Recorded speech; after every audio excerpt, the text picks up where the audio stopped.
नमस्कार जोहार संगवारी हो। बिलासपुर में कुछ दिन पहले बिलासपुर जो रेलवे जोन के चीफ इंजीनियर विशाल आनंद जेकर बारे में सीबीआई पीछे पड़ रही सब 25 अप्रैल के घूस लेते हुए और पकड़ी रही सब है। तो ओकर बारे में जब और विस्तार से जब ओकर बारे में जानकारी जुटाइस तो पता चलिस कि ओकर रांची स्थित मकान में 70 लाख रुपया कैश, ज्वेलरी शॉप, डायमंड और रेडीमेड गारमेंट के शोरूम, फ्लैट्स, एक कॉम्प्लेक्स के साथ साथ बेगूसराय में ओकर पास फैक्ट्री भी है।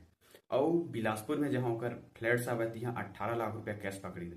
तो सोचो एक रेलवे के चीफ इंजीनियर जो भ्रष्टाचारी करके कहाँ से कहाँ पहुंच गया। वो कंपनी ऊपर भी छापा पड़ी, झाझरिया कंपनी जेकर हेड रही से सुशील झाझरिया, जेला 365 करोड़ रुपया के ठेका दिवारी सब एक कंपनी ऊपर भी जांच चलत हवे। काबर की 5 से 10 साल में बहुत ही मतलब ये सबसे ज्यादा ठेका मिले हैं रेलवे में, 7 से 8 राज्य में, उड़ीसा, झारखंड, छत्तीसगढ़, मध्य प्रदेश और पश्चिम बंगाल। ये मतलब ऐसा ऐसा राज्य मतलब बहुत सबसे ज्यादा एक कंपनी ला ठेका मिली सब है।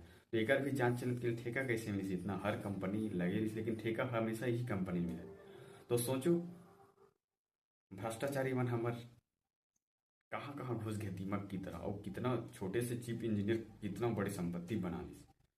तो आपन ऐसे भ्रष्टाचारी चीफ इंजीनियर के बारे में का सोचता हो, सीबीआई वाले भाई मन के बारे में का सोचता हो, कमेंट करके जरूर बताओ। जय जोहार, जय छत्तीसगढ़ संगवारी।